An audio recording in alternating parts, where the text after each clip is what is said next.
A gente resolveu fazer a BioWiki justamente por ter um propósito. Nós estamos indo para uma situação bastante complicada, né? A população está envelhecendo, a população está aumentando, 120 mil pessoas a mais em Floripa em 12 anos. E está diminuindo o número de hospitais. Essa é a nossa tentativa de tentar ajudar. Eu falo assim, cara, na parte de saúde, a nossa motivação, estou falando junto com o pessoal do Einstein, é montar uma máquina de salvar gente. É isso aí, pessoal. Estamos começando mais um Jogando pra plateia. Ô, Jim, como é que estamos hoje? Muito bem, começando mais um tempinho grande episódio, chuvoso, né? Mas tudo bem, estamos na correria aqui, mas estamos... É até bom um tempinho chuvoso pra quem tá escutando o podcast, né? Tá aí, Estimula o consumo do conteúdo. O microfone tá lá fora pegando chuvinha, não? Exato, tá lá fora também. O microfone está lá fora. Não, tranquilo. Mas tudo bem, tá numa correria aqui, mais umas gravações de sexta-feira chuvosa, mas tudo bem. Lançando novidades. Tem novidades, né? Não, estamos numa correria pra entregar novidade. Não sei se você pode falar muita coisa pro pessoal. Não vamos falar por enquanto, mas a gente tá punk o negócio, mas vai ser legal. Jimmy, quem é o convidado especial de hoje? Hoje nós estamos recebendo aqui Eduardo Gastaldo, ele que é CEO da BioWiki, um espaço que reúne, é um conglomerado de serviços, que reúne serviços hospitalares, serviços de habitação, de hotelaria, de trabalho, você viver dentro de um ambiente onde a tua vida está resolvida. Ele é engenheiro, né, por formação e está aqui hoje para bater um papo com a gente. Seja bem-vindo, Eduardo. Muito obrigado pelo convite aqui, é um prazer estar aqui. Legal, muito bom te receber. Cara, me explica o que é BioWiki, da onde vem essa palavra? A ideia era ser um lugar de compartilhamento, né? Então a gente viu a Wikipedia, né? Então uma biblioteca, uma enciclopédia ali de compartilhamento, e a gente viu, seja compartilhado, né? Seja compartilhador, alguma coisa assim. Então aí surgiu o BioWiki. Legal, então inspirado nisso. A gente estava vivendo um momento da humanidade de compartilhar muitas coisas, né? As pessoas não querem mais ter as coisas, elas querem usar as coisas, é isso? É nesse movimento que a gente se enquadra, né? Até o slogan a BioWiki o melhor da vida é compartilhado, né? Tu não vai sair para tomar uma cerveja sozinho, tu não vai comprar um carro para usar sozinho, tu não vai... O negócio ganha qualidade quando tu consegue compartilhar, né? Com amigos, com a família. Tem até um livro forte da Caminhando Aí, que ele fala existencialismo, né? De chegar e tentar simplificar o máximo possível a vida. É meio, talvez, um pouco do que as pessoas estão buscando na vida. Tu vê, a geração mais nova não quer mais comprar carro, né? Então, para quê? Porque simplificar. O Uber tá aí. Então, a gente tá nessa pegada, né? De simplificar as coisas. Então, no mesmo lugar, tu não precisa mais ter o apartamento, tu não precisa mais... Então, a gente resolve desde o jeito de morar até o jeito de cuidar da saúde. Tudo no mesmo lugar. E como é que começou isso? Você falou que é engenheiro de formação. Como é que começa a tua história aqui em Floripa? Você nasceu aqui? Não, eu nasci em Porto Alegre, né? Eu tô morando aqui já há 12 anos com a família. Eu vim para cá... A ideia era a gente se aposentar, né? Então, mas com 30 e poucos anos, assim, foi uma coisa... a gente teve um evento de liquidez, né? A gente vendeu participação em outros negócios. E aí fui para os Estados Unidos mas o motivador mesmo foi interessante. Eu fui buscar minha filha no colégio. A Nanda tinha 2 anos e a professora perguntou, teve um trabalho aqui que o que o pai faz? Ela via o pai viajando, o pai, mas não viu o pai trabalhando. E minha primeira carteira assinada foi com 10 anos, né? Eu era auxiliar da banda do colégio. Daí eu comecei a mostrar as obras que eu tinha feito, e aí caiu a ficha ali que o exemplo que a gente teve desde que nasceu, foi o exemplo do pai e da mãe trabalhando bastante, né? E saindo para trabalhar e tarará. E aí caiu a ficha que eu não ia conseguir mostrar aquilo ali com as fotos das grandes obras que eu já tinha feito, ou com o saldo do banco, né? Então eu liguei pro meu irmão e falei, cara, precisamos voltar pro mercado, né? Então a gente montou 2 empresas. Eu queria voltar nesse momento, assim, isso é muito importante para quem está assistindo a gente entender. Você morava em Porto Alegre e empreendeu a vida toda lá. Isso. E aí, com 30 e poucos anos, decidiu... Não toda a vida, né? Eu morei em vários lugares, morei na Itália, morei nos Estados Unidos, morei em São Paulo, Rio, morei em vários lugares no mundo, né? Aí você se muda para Florianópolis com 30 e poucos anos, tá, com a intenção de se aposentar. Assim, estou com a minha vida encaminhada, quero viver agora num lugar de qualidade de vida. O que foi a tua trajetória até esse ponto? O que te fez ter essa possibilidade de se aposentar aos 30 e poucos anos? A gente sempre trabalhou bastante, né? Então, formei na Universidade Federal. Eu só estudei em 2 lugares, né? Um colégio lá em Porto Alegre, Colégio São João, e depois formei na Universidade Federal, na URGS. Né? E quando a gente montou uma empresa, quando eu trabalhava na Agência Nacional de Energia Elétrica, na ANEEL, e a gente montou uma empresa, saí da agência, saí da ANEEL e montamos uma empresa de eficiência energética, né? Chamada Conenergy, lá em 98, mais ou menos. Sim. E sempre eu e meu irmão. Meu irmão é advogado de formação, né? E a gente montou, e essa empresa de eficiência energética foi bastante bem sucedida, assim. Chegamos a ser a maior empresa de eficiência energética com capital próprio no Brasil naquela época, né? Uhum. Então, a gente desenvolveu várias teses que foram vencedoras, né? Com direito em energia, uma coisa que a gente quase que começou isso aqui, deu um boom bem grande, porque quando a concessionária de energia cobra errado, ela tem que devolver em dobro. Sim. E aí a nossa tese é o seguinte, você vai devolver o dobro, como não é imposto, nos últimos 10 anos. Então, as concessionárias começaram a valores bastante altos, né? Claro. Então, e aí a gente foi para uma parte de eficiência energética pesada mesmo, de eficiência em iluminação, eficiência em ar-condicionado, eficiência, sustentabilidade mesmo, né? Aqueles selos lá que vem nos equipamentos, da categoria do equipamento de consumo, da Isso Procel. Isso estava muito no começo ainda, né, nessa época. E aí Vem até em carro isso, nessa classificação. Mas o nosso negócio era bem pesado. Assim, pô, a gente entrava no shopping center, quanto é que custa quanto é que gasta? Vamos trocar todo o ar-condicionado que vai economizar 30% com uma máquina mais eficiente. Aí a gente fazia todo o investimento, se remunerava na economia. Isso aí, já depois que já tinha dado um boom, assim, foi na parte de direito em energia e tarifação. E aí quando você... o que te fez morar em vários lugares, assim? Você decidiu, você trabalhava remoto? Cara, eu acho que o melhor investimento que alguém pode fazer é viajar. Viajar, tu aprende muito, tu enxerga novas culturas, né? Então, fiz muitos amigos pelo mundo inteiro nessa coisa de viajar. Primeira vez que a gente foi, meu tio era piloto da Varig, eu e o Marcelo, a gente foi para eu tinha 16 anos a primeira vez que eu fui viajar para Itália. Imagina, a gente caiu na Itália com 16, mas já tinha 14.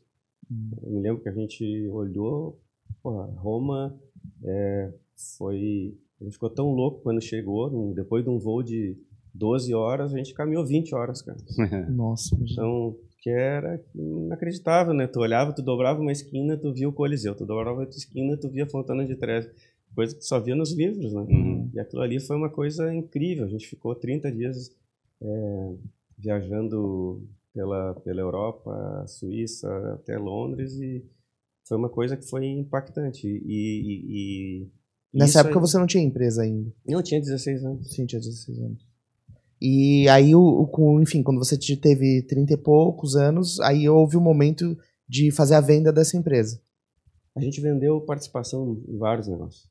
Né? Com 30 e poucos anos, a gente vendeu participação em vários negócios e a gente...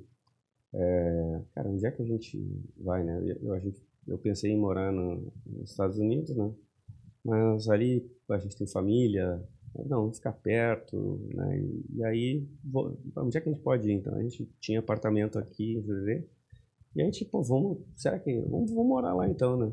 Não dá uma agonia, assim, tipo, com 30 e poucos anos, pensando assim, mas que esse negócio que eu criei do zero, e você chegar e dizer assim, tá, tudo bem, aqui tá as chaves, eu vou fazer outra coisa. Cara, é interessante que tu fala isso, foi bem complicado, sabe? Porque no momento que tu faz a venda, né, isso eu já vi vários fundadores, né? E depois que o cara vende, cara, o cara trabalhou vários anos naquilo, o cara fica com um vazio assim, né? Uhum. Então, cara, o que eu vou fazer? Aí eu me lembro que meu pai falava pro meu irmão, assim, cara, o Edu vai dar 6 meses e ele tá incomodando o cara do milho na praia. Cara, tem que botar mais açúcar, mais sal. Mas quem trabalhou e quem gosta de trabalhar foi uma coisa... E aí tu pensa, o que tu faz, né? E aí justamente esse é a mudança de chave. para o negócio que a gente montou aqui, porque esse negócio só aconteceu porque é em Floripa. Mas tu ficasse com a mentalidade de aposentadoria ou já tu tava assim, não, cara, eu vou achar uma coisa bacana. Cara, eu assim. tava de saco cheio, sabe? Assim, cara, a gente passou por uma época assim de bastante pressão, de entrega, não sei o que. Eu falei, cara, vou mandar tudo longe e vou ter uma vida mais leve, não sei o que. Tanto é que isso aqui é uma coisa muito... O pessoal ainda vai estudar ainda para frente, né, que tem muitas características, né, o pessoal que estuda humanas aí, né, antropologia, vai estudar as similaridades de Florianópolis com ali San Diego, com aquela volta ali. Porque, pode ver, a turma que fundou o Vale do Silício é mais ou menos a mesma cabeça. Os caras os hippies vieram para cá, aí traz qualidade de vida, traz uma vida mais leve, uma alimentação melhor, não sei o que. Isso, e esse mindset é muito Floripa, né? Claro, total. Então, cara... Good vibes. É impressionante. Se tu vai pra Praia do Rosa ainda, potencializa. Não, é impressionante. Não, cara, mas tu pega assim, eu vou surfar na Lagoa ali, né? Então, na Barra da Lagoa é um Endless Summer inacreditável, que os caras te ajudam. Não, olha ali, ó, vai a tua gota. Ninguém te fura a tua onda. É um negócio, uma cooperação dentro d'água. Sabe que é uma coisa, cara, é muito... Todo mundo quer compartilhar até a onda, né? Todo mundo, cara. É impressionante os coroas lá com 70 anos dentro d'água, dando assim... Pô, pega o morongo aqui na Mormai, né, cara? Sim, total. Porra, o morongo surfando aí, que 70 e poucos anos, faz certo. Mas se você pegar o exemplo, por exemplo, do Steve Jobs, né? Ele achou um investidor para poder fazer a Apple e coisa parecida, porque morava na mesma cidade, né? Quer dizer, é uma cidade que atrai tanto gente empreendedora como gente com dinheiro que está tentando ter uma vida mais tranquila. Teoricamente, tu fabrica essas oportunidades, né? Então, eu acho que tem um pouco do apelo do Florianópolis ser muito desse lado, assim. Tem gente que tem algum dinheiro, algumas posses, que está próximo de gente que está querendo construir coisa bacana. E por isso que eu acho que é bem parecido, realmente, esse... Mas, aqui, cara, eu acho que uma coisa que junto com isso que tu falou é a possibilidade de aceitar correr o risco, tá? Por exemplo, a Microsoft existiria se o Bill Gates tivesse nascido no Afeganistão, no Zimbábue, num lugar assim que não tenha conexões? Não. Entendeu? A coisa só acontece porque tem um solo fértil para crescer. Né? E porque a turma está a fim de... No livro do Jobs ele fala, ele chegou que ele queria... O primeiro produto que eles fizeram lá foi a Blue Box, aquela. Ele pegou e ligou achou no catálogo o telefone do cara da HP e ligou pro cara. Pô, tô precisando desse transistor aqui. O cara foi, não, vai, passa lá e pega. É uma coisa diferente. É o Wozniak, né? Que ele fez a ligação, né? Que ficou enchendo o saco lá pra pegar os componentes. Como é que é o teu apetite para risco? Você falou de risco, assim, né? Cara, a gente adora risco. A gente aposta... A gente é muito bem calculado, assim, né? Tem gente que acha que... Mas é diferente, quando tu tá imerso na coisa, tu ganha certezas que o cara que tá fora não tem. Sim, quem olha de fora não entende. Então vai, né? Quando a gente resolveu investir no Real Parque ali, no loteamento ali, cara, pô, isso aqui é um pântano. É um monte d'água, isso aqui... banhado, né? Isso aqui vai ter que ser... Não, todo o material de importe vai ter que sair de Biguaçu. Aí quando eu cheguei, um cara que tinha sido meu funcionário estava fazendo a obra da duplicação da 403. E o cara estava trancado a obra porque não tinha bota fora, não tinha onde botar todo o material. Eu falei, cara, eu tô pensando em comprar esse... para fazer um loteamento, tá aprovado o loteamento e tudo mais. Ele, pô, se eu comprar isso, a gente consegue... Todo aquele corte daquele Morro dos Ingleses a gente bota aqui. Então foi uma coisa boa para a cidade, boa para a empresa, boa para nós e resolveu o negócio ali. Entendeu? Então, mas quem olhar, não, pô, vou ter que trazer todo o material de Biguaçu, de uma jazida de lá, não sei o quê, não ia dar certo. Então, são apostas bem calculadas. Essa foi a primeira, digamos, atividade de saída da aposentadoria, vamos dizer assim? A minha aposentadoria durou menos de um ano, né? Mas quando o cara faz o que gosta, não consegue, né? Ficar... Mas foi a primeira atividade, foi o lançamento desse loteamento. Foi tocar o loteamento. Mas digamos, a parte de imóveis e coisa parecida, não tinha uma coisa a ver com a tua experiência prática? Sim, a gente já a gente fez várias obras, né? Várias grandes obras, desde ponte, estrada, viaduto, prédio, né? Parte de saneamento. A gente fez bastante coisa, né? Como engenheiro, usina, geração de energia. Então já tinha cancha para o negócio, parecia fácil. Mas assim, ó, cara, como é que é? Um professor meu de equações diferenciais falava: uma coisa difícil é um monte de coisa fácil junto. Entendeu? Então, cara, como assim? Eu nunca fiz uma estrada. A primeira estrada que a gente fez foi uma estrada de 60 e poucos quilômetros, que eu não tinha nenhuma pá. A gente assumiu a obra e foi indo e tocamos a obra. Entendeu? Então são mais de 20 e poucos, 25 anos entregando, né? E não tem... uma hora tu vai ter que iniciar por alguma coisa. Nunca fiz uma usina. Vai fazer, uma hora tu vai fazer. Ninguém nasce sabendo. Melhor pra gente aprender fazendo, né? Tu é de uma família de empreendedores, assim? Tu teve essa formação? Não. Minha mãe é professora de formação, pedagoga, funcionária pública. Meu pai também é funcionário público, farmacêutico. E é totalmente anti-empreendedor. Porque meu pai, uma vez, ele resolveu investir em farmácia. E ele era funcionário público, e aí ele botou uma farmácia lá longe pra caramba da cidade, em dois lugares distantes, assim, 2 lugares bem pobres, assim, né, na volta de Porto Alegre, né? Eu falei, mas por quê? Eu me lembro pequeno, eu perguntava, mas por que nós vamos lá, né, cara? Se não é que lá que a turma precisa de medicamento. Aí, uma vez, cara, um cara deu uma vaca para pagar um medicamento. Eu falei, tá, e agora vai fazer o quê? E o meu pai falou, não, cara, fica com a vaca, não tem. E aí vai fazer o quê com a vaca, entendeu? A gente foi, eu me lembro, de noite, lá pedindo pro cara aceitar a vaca de volta para ficar, que não tinha o que fazer com a vaca. Sim, sim. Mas E o que tu acha que fez esse lado empreendedor nascer, assim? Cara, eu acho que foi... Da cultura, mas livros... eu sempre li bastante, né? E eu sempre admirei, assim... Eu adoro ler biografias, né? Então, eu olhava, o Henry Ford, né? E aí depois o Thomas Edison, e eu não sei... Cara, que coisa incrível, né? Como é que o cara faz isso aqui? O cara, não precisa, não é engenheiro, o cara é empresário para fazer tudo aquilo ali. Então eu falei, vamos fazer diferente, né? Como é que faz para fazer isso aqui? É uma coisa curiosa, porque a gente, como sociedade, a gente não tenta replicar esse comportamento empreendedor, né? Muitas vezes a gente, no colégio, coisa parecida, tem uma tentativa de fazer uma conformação das pessoas. O empreendedor fica sendo, digamos, uma figura estranha, vamos dizer assim, para a sociedade. Eu me lembro que a cadeira de empreendedorismo na engenharia, eu entrei na aula, era um professor estrangeiro, assim, acho que era austríaco, e eu falei, mas qual empresa que o senhor já... Nunca tive não tem empresa. Não, como é que vai dar o empreendedorismo? Entendeu? E aí, cara, o empreendedor, né, no Brasil, ele não é valorizado, sabe? O empreendedor assume todo o risco, assume todo o negócio, e acho que isso é uma mudança de chave que a gente tem que fazer como sociedade, porque... o Estado não vai levar todo mundo, né? Que nem a Margaret Thatcher falava, não existe dinheiro público, né? Não existe isso. Existe o dinheiro que vem dos pagamentos dos impostos. Então,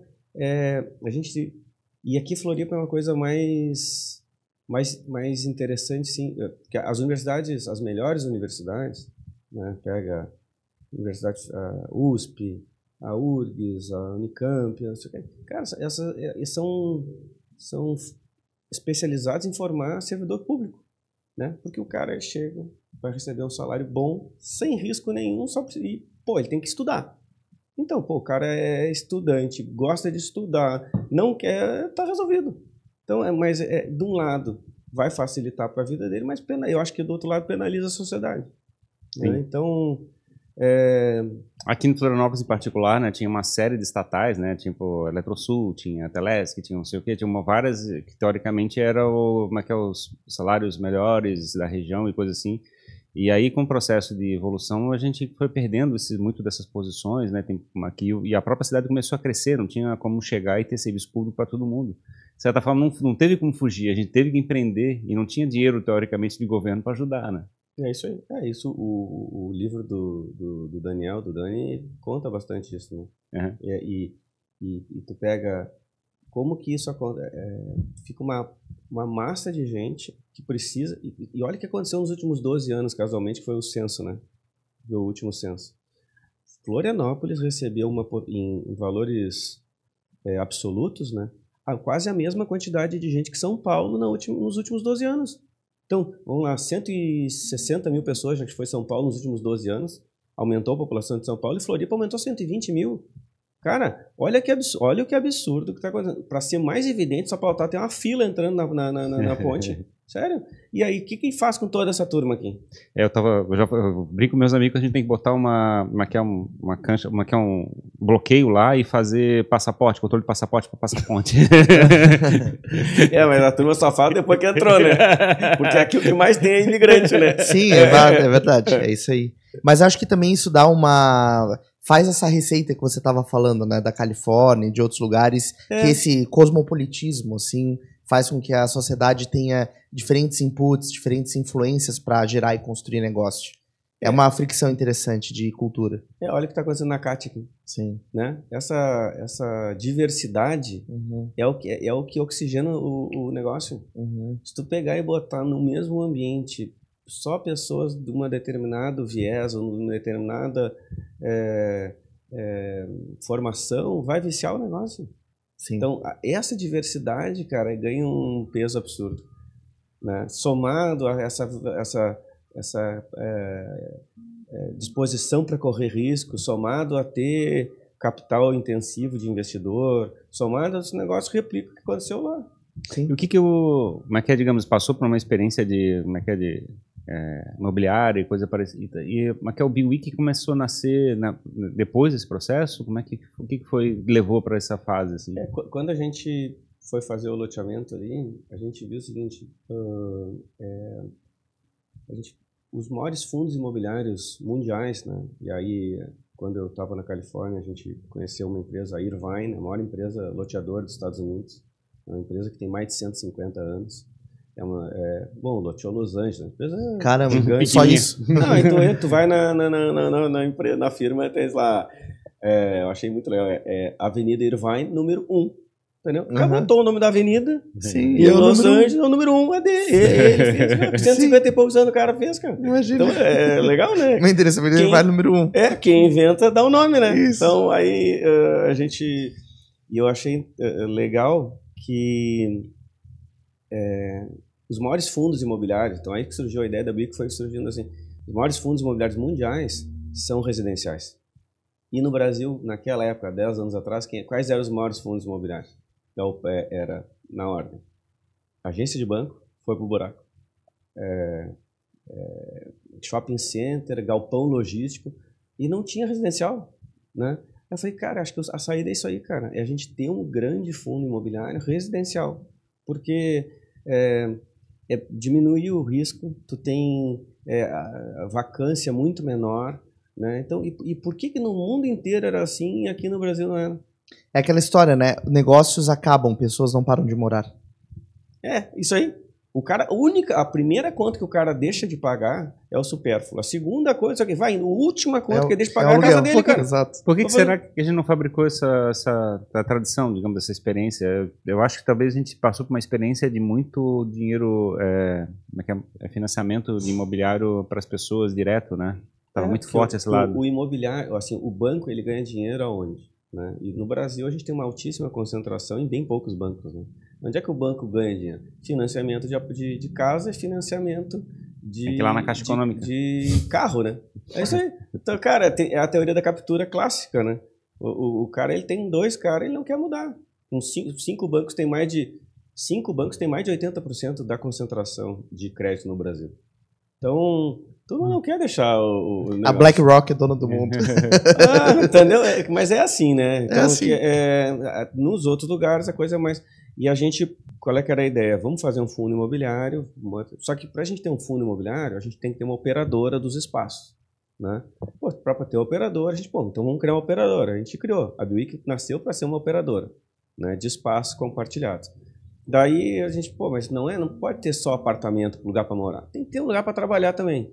Aí a gente convidou o Impact Hub para entrar junto, né, na construção desse negócio. Quer dizer, a coisa meio que foi acontecendo ao caso, conforme as necessidades que apareceram. Totalmente organicamente e só porque a Biwik só nasceu porque está em Floripa. E é interessante que, estrategicamente, toda a cadeia de negócio, para isso funcionar, tá sob o controle de vocês ou com parceiros que estão na ponta, né? Porque você falou, para ter um fundo imobiliário, eu preciso ter alguém que opere. Aí a Biwik nasceu. Então, você acaba tendo o poder sobre como tudo isso funciona, para realmente fazer funcionar, né? Entregar o serviço. Mas é isso aí. E o negócio aconteceu porque, sabe, olha, tu vai ver os caras, é muito interessante o que aconteceu. Aí a gente precisava, não, vamos fazer um aplicativo. Aí, cara, quem é a melhor empresa de aplicativo, a fábrica de software. Não, aí a gente atravessou a rua, foi na Palm Soft, do outro lado da rua aqui da Cátia, ó. Quase foi, só foi complicado porque eu atravessei a pé ali. É difícil atravessar 401 a pé, né? É perigoso. Aí eu fui ali, eu falei com o Senna, falei, cara, preciso fazer um software assim. Não, legal, quero fazer um aplicativo junto com a Palmsoft. Aí a gente estava dentro do Hub a gente conheceu o time médico. Se não fosse o time médico, a gente não ia ter ido atrás do Einstein. Entendeu? Então uma coisa foi conectando com a outra. Hoje, então, o negócio, assim, o core do negócio da Biwik é ser uma operadora de espaços, onde serviços são prestados. Espaços gastronômicos, espaços de moradia, espaços hospitalares. Isso, a Biwik tem... A gente copiou da CAT, né? Então, são 6 verticais. Né? A vertical de... cada vertical tem um nome, Bi alguma coisa, né? Então, o Bipark é o estacionamento. Bimob é carro compartilhado. O B-Market é o espaço de gastronomia que a gente viu funcionando muito bem aqui na gastronomia da Cátia, aqui, tocamos. Aí tem o B-Home, que é a vertical de moradia, short stay, long stay. Aí tem o B-Work, que é o espaço de trabalho, e o B-Care é a vertical de saúde. Como é que é o modelo, assim, no caso desses espaços, né? Por exemplo, eu tive em Bruxelas, peguei um lugar lá para ficar um Airbnb, que eu aluguei pelo Airbnb. Só que tinha uma empresa que cuidava desse espaço. Não era o proprietário que era o anfitrião, era uma empresa que era anfitriã. E aí eu comecei a observar, falei, pô, tem um intermediário aqui, né? Tem o cara que é o dono do apartamento, tem o Airbnb por onde o negócio de aluguel acontece, e tem um intermediário que cuida da operação, que troca as roupas de cama, faz limpeza, etc. Como que funciona essa lógica, assim? Por exemplo, no espaço de gastronomia, o chão é da Biwik e o restaurante vem e cuida? Ou a Biwik presta o serviço necessário para o restaurante operar? A Biwik é uma operadora, né? Então, no espaço gastronômico, a gente entregou o espaço para o restaurante se instalar.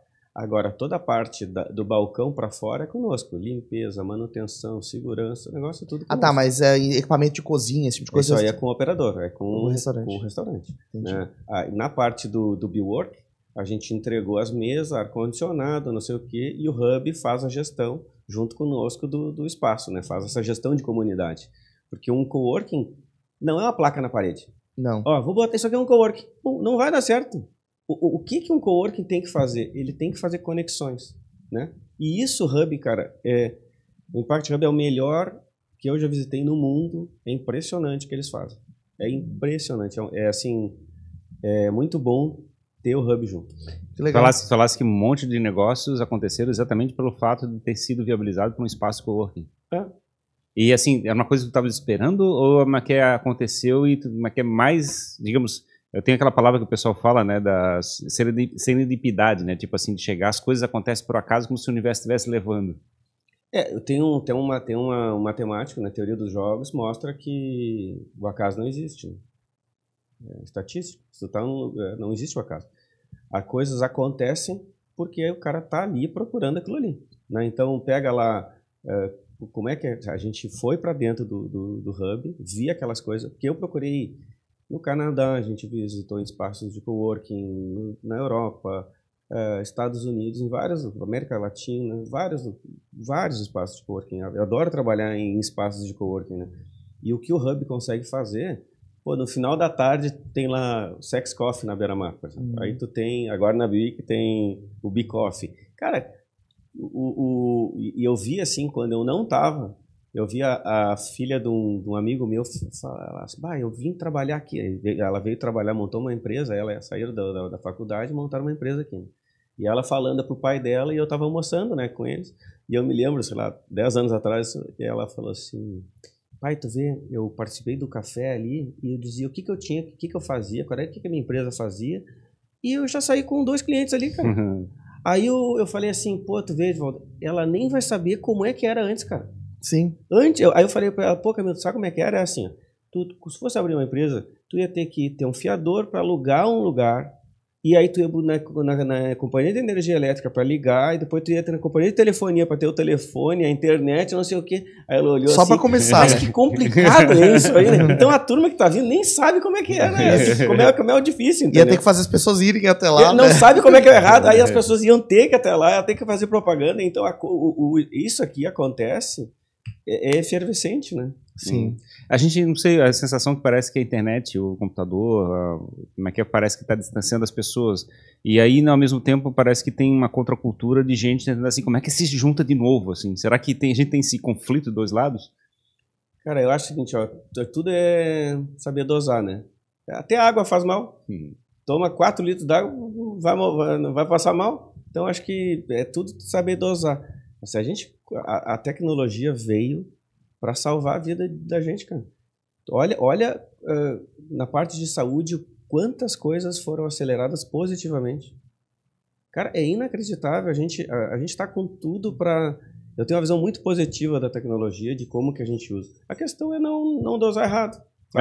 Tem gente que quer ficar em home office de pijama o dia inteiro preso no quarto, né? Tipo, que talvez seja um exagero de comportamento. E aí, talvez... Não, mas a culpa não é da tecnologia. Não é da tecnologia, mas é que a tecnologia, de certa forma, viabiliza certos comportamentos que podem ser mais patológicos, assim, mais doentes, né? De comportamento.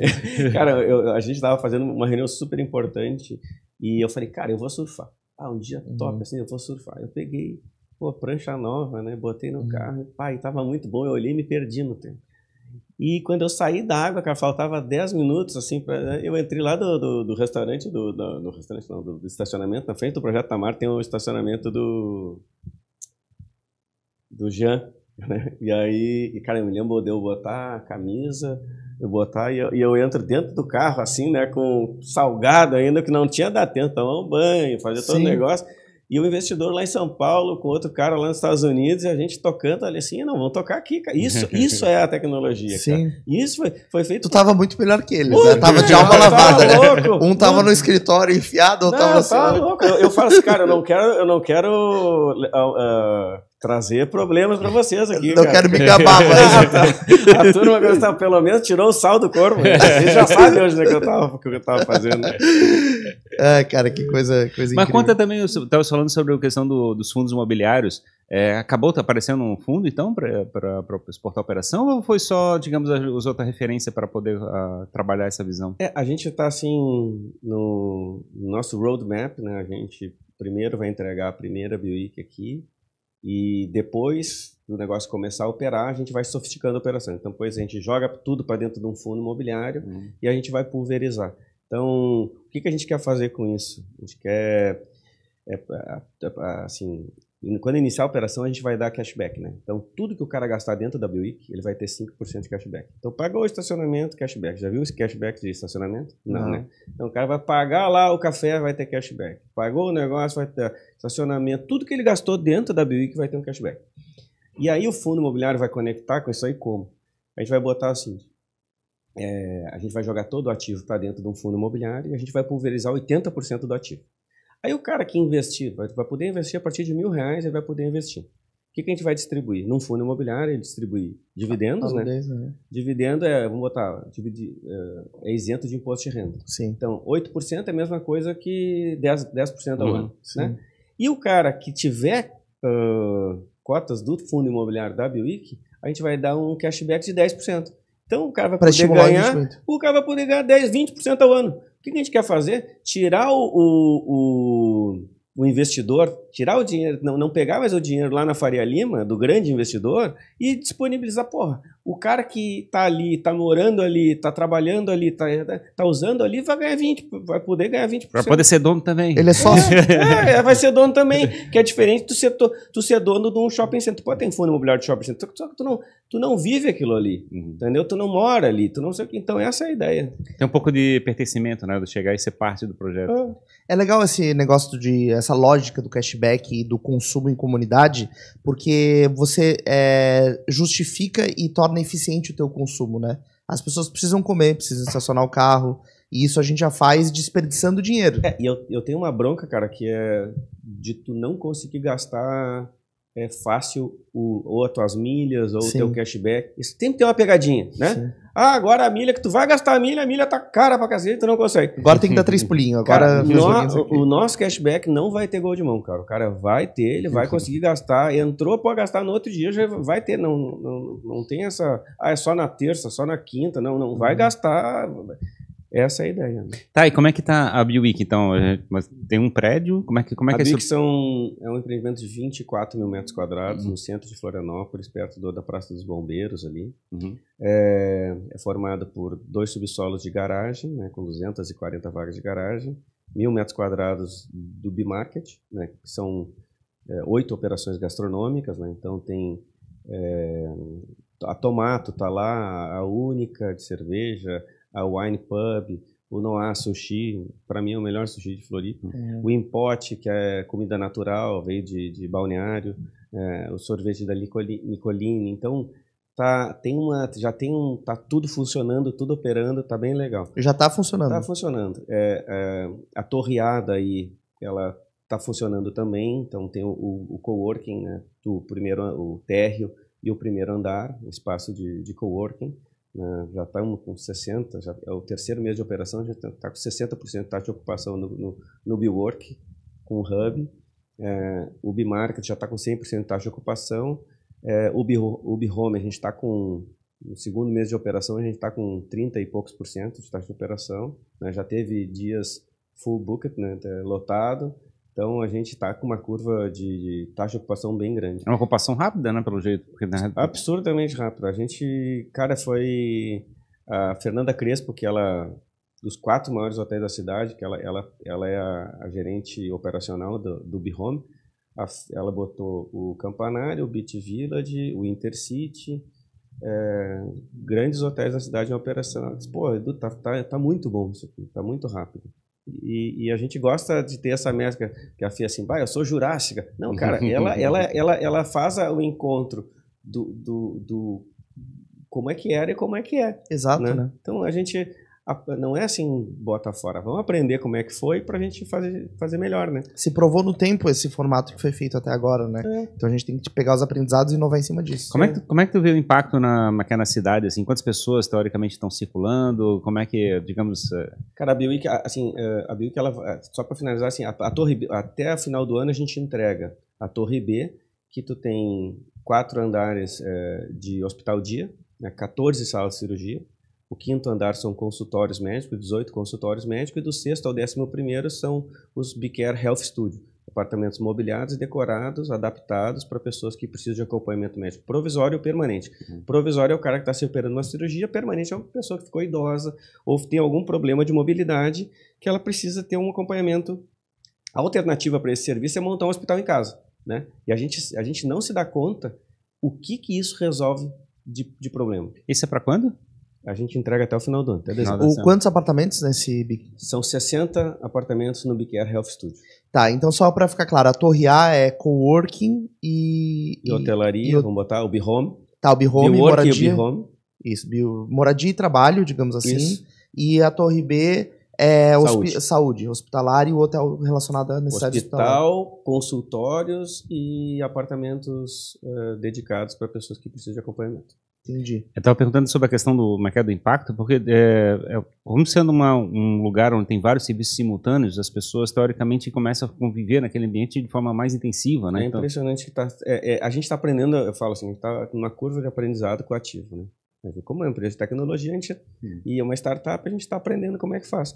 Então, a gente a previsão é que tenham 100 mil pessoas por mês transitando dentro do empreendimento. Tá? Dentro da BWIC vai ter lá 100 mil pessoas. Hoje, a gente já tem uma curva aí, cara, deve ter lá umas 20 mil pessoas, 15 mil pessoas transitando. E ficar sendo um instrumento da cidade, teoricamente, de convívio, de interação, de prestar serviços. De certa forma, a gente fabrica os espaços de convívio, né, de qualidade de vida, de transformação da sociedade, né, através dessas plataformas. Não é assim, a gente não é uma moda, né? Não é uma coisa que está vinculada a algum evento. Cara, na prática, a gente tem 2 hospitais, porque o Hospital dos Olhos fica na saída da BWIC. Né? Então, o ROF ali fica na saída da BWIC. E dentro, então, cara, e o jeito que é feita a coisa, o jeito que a gente cuida da saúde hoje em dia, é feito para dar errado. Né? Porque tu faz assim, uma vez no ano tu faz o teu check-up. Quer dizer que é o seguinte, que o médico tem que entender tudo que está acontecendo no teu último ano, naquela hora ali. Exato. Cara, não dá.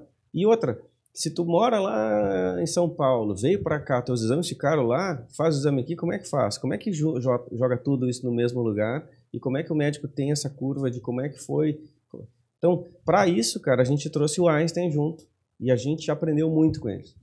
Quando a gente pensou, eu falei pro time médico, né, com o Henrique, com o Rafa, são médicos de formação, são excelentes médicos. Eu falei, cara, como é que a gente faz? Quem é o melhor cara do negócio? Sei lá, é o Einstein. Mas o Einstein nunca vai vir. Não vai vir, não vai vir. Eu falei, cara, por que não vai? Aí, 2019, a gente bateu na porta, tudo bem. Não, mas como é que vocês conseguiram? Cara, conseguiram assim, tu liga pra lá, tu marca lá e tu vai lá dizer, quero fazer isso. Isso. Aí os caras acharam assim, mas no final, cara, é tão gratificante. Ontem eu tava lá, e aí a gente desenvolveu junto com eles, assim, qual é que é a gente eu aprendi, né, tô há 5 anos estudando o mercado de saúde, que um hospital geral, tu tem 2 ralos, tu não tem controle, né, que é a alta complexidade e a emergência. Então o que a gente fez? A gente tirou os 2 ralos que tu não tem controle. Vamos começar pelo fácil, né, aquilo que eu aprendi em equações diferenciais. Sim. Vamos pegar, e aí vamos fatiar o problema. Então, no nosso modelo, a gente resolve 80% da necessidade de saúde do paciente. A gente não resolve alta complexidade e não resolve a emergência. Mas consultas, exames, clínicos laboratoriais e de imagem a gente vai resolver a partir de dezembro. Então, esse é o negócio que a gente consegue entregar. E como é que tá a tua dedicação para um cara que estava querendo assumir essa aposentar? Cara, eu nunca trabalhei tanto. Nem naquela época? Não, nunca trabalhei tanto, cara, porque eu não sou de reclamar, tá? Mas assim, a gente passou por uma pandemia. Pois é, para ajudar. Cara, e assim, quando a gente estava assim num caos, um buraco de uma pandemia, não sei o que, eu falei, cara, será que... E eu ouvi falar que o preço do aço tinha baixado, e aí eu falei, cara, porque fazer em aço é muito mais caro, né? Sim, sim. E aí eu peguei e liguei para uma empresa para a Medabio, uma das grandes empresas do Brasil de estrutura metálica, né? A gente orçou, cara, não tava absurdo, cara. Falei, cara, tá mais barato, nós vamos economizar 2 anos de obra nisso aqui, cara. Sim, mas isso cara, a gente fez uma aposta, compramos todo o aço, tocamos, cara, a gente fez 24 mil metros de obra em 13 meses. Sim. Então, por quê? Porque a gente apostou que a gente... Muito mais eficiente, tecnológico, resistente. Muito mais e rápido. A gente ganhou 2 anos, cara. Então, mas foi uma aposta totalmente calculada. Aí o cara falou... lembro que tem um grande construtor local que falava, pô, mas é um prédio metálico, é uma ilha, ambiente agressivo, não sei o quê. Eu falei, amigo, o Empire State tá lá, né, cara? Sim. Por que se o Empire State tá lá mais de 100 anos, por que a gente não pode fazer aqui, né? Claro. Então, tocamos metálica e foi. A estrutura do Empire State é metálica. Sim, tem umas fotos famosas, os caras andando... Sim, almoçando nas não usava, assim. não usava EPI, né? Aqueles equipamentos de segurança. Aquilo ali dava uma benzina embaixo, o cara subia lá 100 andares. Dava um crucifixo, vai embora. Essa semana só morreu 10. Tipo assim. Não, e quando caiu os parafusos, imagina cair um parafuso de 100 andares. Não. Naquela época eu não tinha noção, pessoal. Eu vi um vídeo, Eduardo, recentemente, de algumas mega construções nos Emirados Árabes, e aí dizem que depois das ilhas artificiais, uma grande inovação que está sendo feita é um prédio de, acho que, 130 quilômetros, um prédio linear. Aquele, né? Isso, exato. totalmente linear, de 130 quilômetros num deserto, e as pessoas vão viver ali dentro. Ele tem um trem de alta velocidade que leva as pessoas de um ponto ao outro, as pessoas também podem andar a pé, e eles têm núcleos e blocos de serviço, né? Então, um bloco de moradia associado a um bloco de coworking, com um bloco de saúde. É a BWIC. Exato, Emirados Árabes. Exato, no Emirados Árabes, e os 130 quilômetros de extensão, prédio fino e comprido, assim. Uhum. E eu fiquei imaginando aquilo, no meio do deserto, né? Eu fiquei, cara, e tem jardins aberto em cima. A pessoa vai viver, vai passar a vida, assim. Imagina que vai ter alguém que vai nascer e de repente vai viver a vida dentro daquele negócio. Talvez saia pouco dali. Isso me deu uma sensação de, caramba, isso é muito inovador, mas também de que loucura que tá acontecendo, assim. As pessoas vão ficar dentro de um lugar o resto da vida, não vão sair pra nada. Acho que não, né? A gente tá caminhando pra isso? Não, acho que não, cara. Tá ficando muito melhor. Eu sou muito otimista nisso. Tu imagina, cara, o motor a combustão não tem pouco mais de 100 anos. Né? Eu me lembro do livro do Ford lá atrás, que imagina a complexidade que era tu dizer o seguinte, cara, tu vai andar com um carro que tem uma bomba, que tu tem o tanque de combustível, uma bomba, cara. Pode explodir a qualquer momento. Pode explodir. Imagina há 100 anos atrás a facilidade que não era explodir aquele troço. Total, né? Né? Tanto é que o Jobs falava, né? Se tu perguntasse pro cara se ele queria um carro ou um cavalo mais rápido, ele escolheu o cavalo mais rápido, né? Então, eu acho que a tecnologia veio para melhorar a nossa vida. Esse projeto dos Emirados lá é uma saída para os caras usar o deserto, né? Sim. E já começaram as obras, né? Começaram, né? Eu achei, o projeto é impressionante, assim, mas ele é totalmente fora do que a gente já viu, assim, né? E tem um pouquinho disso na BWIC aqui em Floripa, mas... Não, tem. Pouquinho do conceito. A assim. gente até tava falando com o pessoal do... Dá pra fazer um prédio em volta da ilha. Não, até, é que Floripa é uma coisa incrível, né, cara? Floripa, a gente conheceu um investidor de Dubai aí, que está aqui, eu falei, não, amigo, primeiro a gente vai fazer a primeira, depois vamos entender como é que opera, depois a gente vê para onde é que a gente vai, né? A gente vai fazer o norte, vai fazer Porto Alegre e depois a gente vai ver o que a gente vai fazer da vida. Entendi. Esses já são novos projetos, então? A gente, quando a gente decidiu voltar, a primeira coisa que a gente fez um land bank bem interessante. Então tem bastante coisa na carteira pra gente tocar, né? Então, como é que é a aposentadoria? Nem a pau pro jeito. Eu não desisti completamente, porque mais motivado porque eu tenho que dar o exemplo, né? Então, como é que eu dou o exemplo? Agora pra gente fazer um paralelo, assim, de vida e de percepção. Até os 30 anos, o teu objetivo era chegar na condição que você alcançou aos 30 anos. E depois dos 30 anos, o significado da tua vida mudou? Cara, o objetivo sempre foi ser feliz. Eu nunca tive assim, eu quero ter tanto de dinheiro. Nunca pensei em ter dinheiro. E eu comecei do zero absoluto, não foi dinheiro de família, né? Então, eu me lembro que eu desviava o signo do meu telefone da empresa para o meu celular, eu levava para aula. Eu saía da aula, dizia, com energy, boa tarde, assim. Aí o professor começava a me dar esporro lá. Porra, cara, tu não usa... Aí um amigo meu falava, pô, ele tem que pagar as contas dele. Então, cara, nunca foi assim um motivador, sabe? E eu acho que o cara tem que fazer porque gosta, né? Vai dar certo de qualquer jeito, entendeu? Tu gostando do que tu faz, qualquer coisa que tu fizer vai dar certo. Então, essa foi o motivador. Quando lá pelos 30 e poucos anos, eu quis dar essa parada mais por estar assim, querer dar um saco cheio mesmo, né, do rumo que é. Quando tu tem uma pressão intrínseca, quem empreende, né? E isso, a carga tributária no Brasil, a quantidade de eventos tributários, cara, o país é o país mais complexo do mundo tributariamente. Então, isso dá uma canseira para quem... O pequeno empresário, cara, até ele conseguir se levantar, é complicado. Né? É complicado. Agora a tecnologia está facilitando, tem os calendários, os eventos que o cara consegue, toda a parte contábil já está online, já está... Mas, porra, era bem pesado. Era perrengue. Quanto tempo deu esse intervalo? Você ficou quantos anos ou um ano? Menos de um ano. Menos de um ano. Quase um ano. E eu voltei pro mercado, né? Aí você pode dizer pra tua filha, vou construir um prédio, pode falar lá.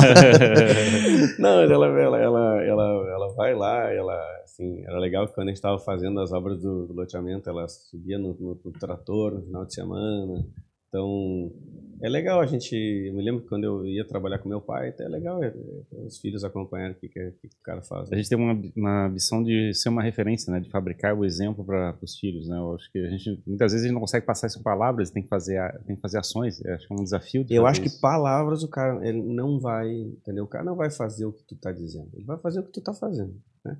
Se tu falar uma coisa, fizer outra, ele vai copiar. Pior ainda, sempre pior ainda. Entendeu? Não dá. Então, e eu acho que o cara fica uma pessoa melhor depois que tem filhos, assim, sabe? Porque o cara se cobra. É a mais. terceira vez que eu escuto isso essa semana. É sério. É sério. Cara, dois amigos meus, eu conversar com dois amigos meus sem filho. Tem uma pressão e enorme. O cara fala assim: minha vida mudou depois que eu tive filho. Tem uma pressão enorme por engravidar. Mas é interessante isso mesmo, cara. Eu era um solteiro convicto, assim, sabe? Até casar, assim, mas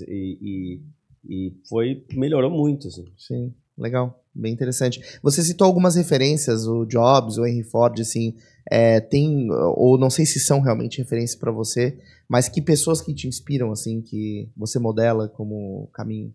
Cara, eu acho que grandes exemplos, assim, né, de pessoas que fizeram bem, né?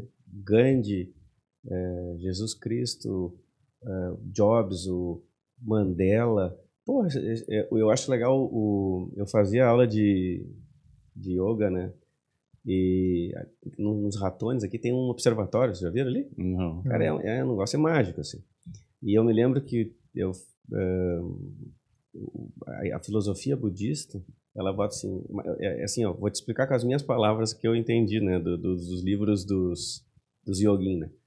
Que Deus manda uma pessoa, de vez em quando, muito especial para levantar a média, entendeu? Tá ali aquele terror, assim, ele manda um cara muito melhor, assim, que levanta a média.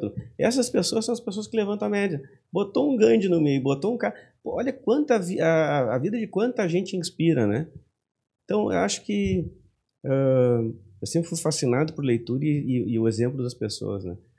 Churchill, esses caras, Lincoln, o Bill Gates, Bill Gates conseguiu fazer uma máquina que tira sujeira da água lá na África. Mas a gente acha que como sociedade, a gente fez algumas coisas erradas nesse ponto, no ponto de fabricar as referências, né? Eu acho que a mídia teve digamos, o natural era pegar referências de transformação de mundo, assim, que a gente pudesse espelhar, né? Mas, ao mesmo tempo, os adolescentes hoje usam como referências pessoas de mídia, músicos e coisa parecida, que são construídos pela estrutura de negócios relacionados à mídia, né? Então, a gente usa a referência Anitta, referência pessoas que não tem visibilidade. Mas aí eu acho que é legal a formação escolar, né? O cara tem que ter uma formação escolar sólida, que daí ele vai poder escolher. É a melhor coisa, isso meu pai sempre falou, a melhor coisa, cara, é tu poder escolher. Então, se tu tem um senso crítico de poder escolher, pô, vai facilitar tudo.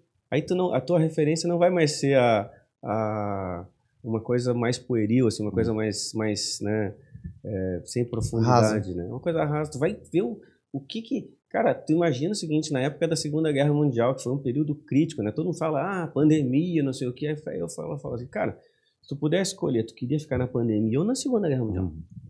Cara, foi punk aquilo ali. Aí, na época, imagina a cabeça... A rainha falava, né? Continua caminhando, calma e continua caminhando, keep walking, não é? Keep calm and carry on, né? Cara, o Churchill, ele não tinha certeza nenhuma que ia ganhar da Alemanha, do nazismo, mas ele ia para o rádio e falava, nós vamos ganhar. Ele não sabia como ia ganhar, mas ele ia e incentivava a turma, vamos manter, vamos não sei o quê. E quando aconteciam os bombardeios, ele ia para cima do prédio dele e ficava lá fumando charuto e vendo as bombas cair. Então, é a maior certeza que o negócio ia dar certo. Eu acho que isso que a gente tem que, como sociedade, a gente tem que, cada um de nós, ter essa visão mais positiva. Se a gente começar a ter uma visão negativa, qual é a vantagem de ter uma visão negativa? Não, exato. Não tem nenhuma vantagem. Não resolve nada. Não vai resolver porra nenhuma. Então, cara, vamos ter uma visão positiva e assim, a gente resolveu fazer a BIC justamente por ter um propósito, tá? A gente, como engenheiro, cara, tu começa a analisar gráfico, tu começa a analisar e começa... Cara, nós estamos indo para uma situação bastante complicada, né? A população está envelhecendo, a população está aumentando, né? Olha o que está fazendo. 120 mil pessoas a mais em Floripa em 12 anos. Tu tem... E está diminuindo o número de hospitais. Cara, essa é a nossa tentativa de tentar ajudar. Eu falo assim, cara, na parte de saúde, a nossa motivação, estou falando junto com o pessoal do Einstein, é montar uma máquina de salvar gente. Porque o nosso próximo, dentro desse roadmap, a gente vai buscar crédito para a pessoa. Então, tá lá, 80% das pessoas não vão ter 20 antes disso. Sabe qual é a fila de cirurgia no estado de Santa Catarina? Quantas mil pessoas vocês acham que estão na fila esperando fazer uma cirurgia? Nota, Santa Catarina é o melhor SUS do Brasil. Quantas mil pessoas estão na fila esperando? 105 mil pessoas, é dado do jornal aí. E é o melhor do Brasil. O melhor do Brasil, 105 mil pessoas. Cara, das duas, o negócio ou explode ou alguém faz alguma coisa. Eu não estou dizendo que a minha solução, eu estou propondo a minha solução.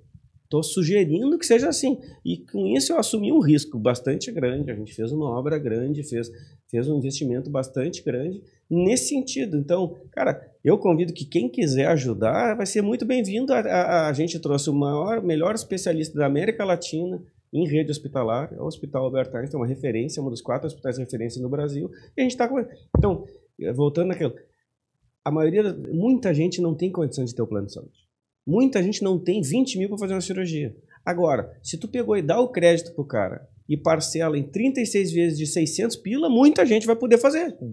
Então, cara, qualidade, né? Isso tu monta uma máquina de salvar gente.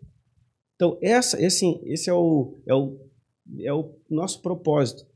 Entregar uma alternativa de qualidade e que não seja assim, vinculada só a ter o cara ter plano. E tu não vai resolver. Sim. Agora, se tu deu crédito pro cara, o pedreiro, não sei o que, e o cara, não, mas o Einstein é caro, não sei o que, cara, nós vamos viabilizar. Sim. Vai caber o Brasil. Já deu crédito para comprar carro, lembra? O cara comprava um carro com... A propaganda era... de móveis. Era um beija-flor de entrada. Lembra a propaganda? Uhum. O cara comprava e se endividava lá com R$1 de entrada. Já teve financiamento de carro no Brasil em 180 meses. Então, cara, já deu carro, já vendeu geladeira, não sei o que. Acho que agora é a hora da gente dar crédito e buscar fomentar dar crédito para a saúde. Interessante. Tem algum hábito que te ajuda, que você mantém? Você acha que mudou, inclusive, essa questão? Porque eu imagino, até os 30 anos, provavelmente é uma vida muito focada em realizar as coisas, né? Depois desse processo de transformação, eu imagino que os hábitos devem ter mudado, né? Tá falando da questão de chegar e surfar na lagoa. Cara, surfar não dava para surfar, né? Quando morava em São Paulo, morava em Porto Alegre, não tinha como, mas agora aqui isso mudou, né? Isso foi uma qualidade outra coisa que mudou também, atividade física aqui é muito... eu cuido muito mais disso. Eu falo assim, cara, antes de Floripa eu vivi como um bárbaro, entendeu? Era grandes quantidades de cerveja, carne, pizza, trabalho, e aqui tem uma vida super mais regrada, mais voltada para qualidade de vida, alimentação equilibrada. Melhorou bastante. E tens alguma, falasse de yoga, mas tu tens alguma coisa que tens praticado assim? Cara, eu tento fazer 3 vezes musculação e 3 vezes cardio por semana. E aí no domingo dou uma jacadinha. Uma jacadinha. Domingo eu dou uma descansada. Essa semana foi atípica, eu tive que viajar bastante, deu uma matada, mas tem quase todo dia conseguido fazer. E aquele costume de ler bibliografias e coisas assim? Continua. Li qualquer coisa, cai na minha mão, leio. É mesmo? Uhum. O que tens lido recente, assim? Cara, eu li a história O último foi... eu voltei pro jiu-jitsu depois de me quebrar várias vezes. Voltei agora, porque o jiu-jitsu ele é uma coisa assim que tu não precisa ter... Eu treinei karatê já uma época, né? E tu precisa ser hábil, tu precisa estar em forma. O jiu-jitsu não precisa estar em forma. Cara, ele serve assim... para qualquer, não precisa ter habilidade. Tem que ter técnica, no caso. Não precisa ter muita técnica. Não. Tu sabe, ele, cara, não é que um karateca ou um judoca, um cara desse, tem que ter muito, um pugilista, tu tem que ter muito mais técnica. O jiu-jitsu, cara, é um negócio tão fantástico, é tão simples, tu consegue resolver o problema, né? E ele é muito legal que quem não no meu caso, né, não entende, não sabe muito ainda, tu faz uma força absurda. O cara que é muito técnico, ele não faz força. Essa é a única diferença, entendeu? Mas é uma coisa que até levei as minhas filhas para fazer jiu-jitsu também, justamente por... Cara, a gente tem que aprender a se defender, tem que ter e é uma coisa que traz humildade, cara, porque todo mundo tem o pescoço apertado, entendeu? Sim, então, sim.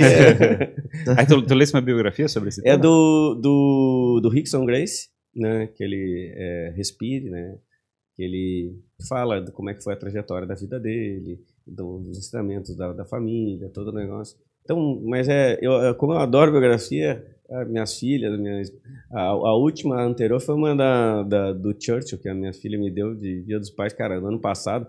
Acho que tem 2.000 páginas. Ela olhou assim, pai, eu vou te dar esse livro, mas será que tu vai ler?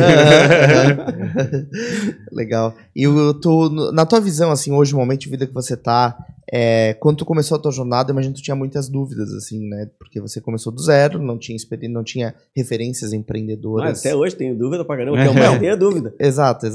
E segue sendo assim, né? Mas o que você diria, assim, pra você naquela época de início, assim, de jornada? Cara... Porque eu fico imaginando, a gente quando adolescente, a gente tem uns sonhos que não tem, assim,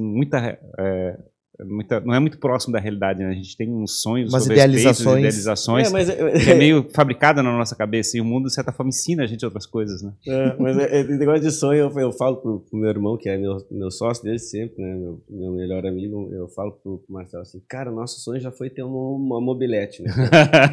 Entendeu? Então, porra, era assim, a gente trocou um skate, mas não sei o que a gente, pegamos uma mobilete. Aí depois, nosso sonho já foi ter uma Harley. Depois que a gente teve uma Harley, aquela porcaria pesa pra caramba, queima o cara todo o negócio e não freia. Que droga que é isso aqui, cara? Puta que pariu aí. Então, os sonhos vão mudando, né? A gente vai ficando mais simples, né? Antes esse é outro slogan da Bio, que é simplifique, né? Cara, eu me lembro, eu tinha uma coleção, um monte de camisa, gravata, não sei o que. Cara, hoje eu só uso camisa preta ou branca e tudo igual. Os caras, até teve um cara que falou assim, cara, tu não tem outra roupa? E o cara, né? Sim, simplificou. É isso. Mas a gente tenta bater muito de frente no começo da vida? Ou eu acho que não deveria fazer isso? O que é a tua percepção? Cara, eu acho que a gente veio aqui para fazer diferente, né? Quer fazer mais coisas, cara, acho que a vida tem que ser vivida, né? Eu acho que eu quero ser esse, porra, cara, tentei fazer bastante coisa, não tive preguiça não é uma qualidade boa, né? Então eu acho que a gente tem que incentivar e se fosse olhar para mim, eu lembro que meu pai falava, né? Eu falei, pai, eu vou fazer isso. Ele assim, Edu, pior coisa que pode acontecer é tu voltar a morar comigo. Então eu falei, porra, a pior coisa é isso, cara. Então tá bom, bicho. Então, é o famoso do chão não passa. É isso aí. Então, cara, pô, vamos assim, problema todo mundo passa, dificuldade todo mundo passa, mas eu acho que a chave é o cara se auto-incentivar. Tu tem que buscar aquela, todo dia, tu te auto-incentivar que vai melhorar, vai dar certo. Porque se o cara não tiver uma coisa assim, vai melhorar, vai dar certo, tu nem investe, tu nem faz nada de novo. Vou investir numa nova carreira, um novo projeto. Se tu achar que não vai ser melhor, tu nem vai fazer. Então, pega o exemplo aqui desse Beto Carreiro, cara. Já fui várias vezes com as meninas. Que loucura, né? Porra, mas aí vai falar o quê, cara? Do cacete que o cara fez. O pessoal reclamava assim, pô, é longe de São Paulo, não sei o que vai fazer no meio do nada. Aí fabrica o negócio, aquele é um areião, quer um monte de coisa, quente pra caramba.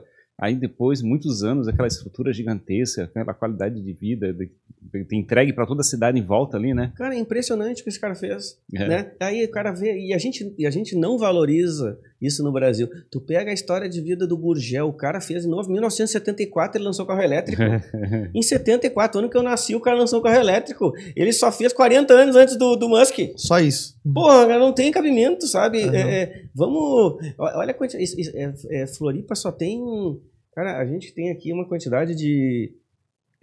Tem ET aqui, cara. Porque pega uns caras voando baixo aqui e as coisas só acontecem porque é aqui, cara. aqui a gente tem que... Essa Kátia aqui, cara, isso aqui é o terreno fértil para qualquer coisa dar certo. Eu fico às vezes impressionando assim, o que a gente já fez até agora e o que a gente vai fazer daqui a 30 anos. Né? Eu fico imaginando que impacto a gente vai provocar nessa sociedade. E tu nota o seguinte, ó, esse espaço de vocês aqui é uma coisa absurdamente fantástica, porque incentiva a turma a se automotivar. Sim. Todo mundo que... Esse negócio só podia estar aqui dentro da CAT mesmo.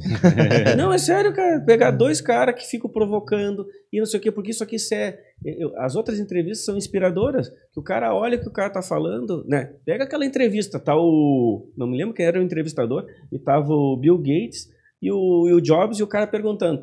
Aí o cara fala, eu me lembro, o entrevistador pergunta assim, como é que vocês, isso, cara, sei lá, 30 anos atrás, como é que vocês acham que vai ser a internet do ano 2000 e pouco? Não sei o quê? Aí um olha pro outro assim, fica se rindo, né, cara? Aí o Bill Gates não fala e o Jobs vai entregando mais, né? Eu acho que vai ter telefone, né? Acho que vai ser pelo celular, as coisas. Cara, aquilo ali é um deal break, né? O cara só aconteceu porque teve um entrevistador que provocou os dois, imagina, botar os 2 caras maiores de tecnologia e os 2 fundadores do troço para explicar como é que ia ser. E engraçado que naquela época isso não deve ter sido tão valorizado, assim. Nada! Era um papo normal. Mas só que anos depois era um papo mais épico do mundo, assim, né? Na época ninguém dava bola, o David Letterman, aquele rindo... Tem uma que ele pergunta pro Bill Gates, fala, cara, mas pra que vai servir esse celular, cara? Não, porque tu vai poder ver as notícias. É muito inovador isso aí. Então tem um jornal para fazer isso. Mas tem coisas especiais, mas então reter as revistas. Prefiro um cavalo mais rápido. É isso aí, cara, é impressionante. O cara, tem uma frase que é muito legal, que é o cara, os caras que não ouviram a música acharam que o cara era louco, né? O cara não tá ouvindo a música. O outro tá dançando, ele não é louco, ele tá ouvindo a música. Tem gente que não tá ouvindo a música. Isso. Legal. Tu pega a turma aqui do satélite aqui. Os caras desenvolvendo satélite aqui dentro. Empreendedores são pessoas de fone ouvindo a música do próprio negócio. É isso. É isso aí. É legal essa analogia. Porque se tu tá de fone, só tu tá ouvindo, né? Os outros não estão entendendo o que tu tá fazendo. É isso aí. E aí eu acho que o bacana é a gente conseguir fazer pulverizar essa mensagem, né? De chegar assim, cara, tu consegue, pelo menos tu consegue tentar, tu consegue fabricar alguma coisa, assume o risco, não fique se autocriticando demais, experimenta, testa, se inspira, se aproxima de pessoas, fica em espaço compartilhado, quer dizer... capta essa energia e faz a transformação do mundo. O ótimo é inimigo do bom. Pega o Bill Gates, o primeiro Windows foi um lixo. Bom, tem gente que critica até hoje, né? Mas, cara, era muito ruim, então bota pra frente, vamos tocando. Eu falo pra turma, quando a gente falou, não, mas eu não sei como é que vai ser. Cara, vamos aprender como é que a gente vai fazer. A gente vai aprender junto. Se der errado, a gente vai de novo. Né? Acho que a questão é a gente aprender e consertar o erro rápido, mas vamos errar bastante e tentar diminuir o erro e ir aprendendo com a jornada, né? E indo em frente. Show de bola. Esse é o recado. Baita papo, Eduardo. Obrigado, né, pela vinda. A gente fica muito contente de receber uma história como essa, que com certeza agora tá ficando registrada e vai inspirar as pessoas que estão nos acompanhando de agora para o futuro, né? O Jogando para a Plateia é muito isso, no sentido de construir conteúdos que sejam usufruíveis ao longo do tempo, né? Que não tenham prazo de validade. A gente tem uma preocupação muito grande nesse sentido, porque as histórias elas se repetem, as experiências, os desafios, eles são colocados de novo para as pessoas. Então a gente tenta produzir um conteúdo de longo prazo e tenho certeza que esse foi. Isso é impressionante. Parabéns pelo trabalho. Muito obrigado pelo convite. Show de bola. Muito obrigado. Onde é que o pessoal pode acompanhar a BioWiki, te acompanhar, perguntar as biografias que você está lendo? Cara, eu adoro dar dica de livro. Acho que eu vou começar a publicar isso. Até uma coisa que estão me cobrando bastante, mas... No teu Instagram tu coloca? Eu vou começar a colocar, porque eu fico indicando para os amigos, né? Livro de tecnologia, livro de... essa história da Camargo Corrêa, por exemplo, foi uma coisa fantástica que aconteceu no Brasil. A história do Barão de Mauá, uma coisa fantástica. Eu vou começar a publicar no meu Instagram, é Edu Gastaldo. O da BioWiki é @BioWikiOficial e tem a página da biowiki.com.br. Show de bola. A gente vai deixar na descrição também os links. Por tudo aí. É isso aí. Muito obrigado, Muito então. Obrigado. Obrigado a você que acompanha mais este papo aqui no Jogando Pra Plateia, né? Obrigado aos nossos apoiadores, ao Lead Santa Catarina, ao Danco, ao Davi Paes de Lima e também a doutora Rebeca Heinzen. Se você não está inscrito no nosso canal, inscreva-se. A gente também está presente nas principais plataformas de áudio para você consumir esse conteúdo no formato áudio. Tem os nossos cortes também sendo distribuídos. E boas novidades aí também em breve sendo compartilhadas e divulgadas, certo, Ferrari? É isso aí, Jimmy. Muito obrigado e até o próximo episódio. Jogando Pra Plateia, gente. Falou, Valeu. até mais. Obrigado, Tchau, tchau.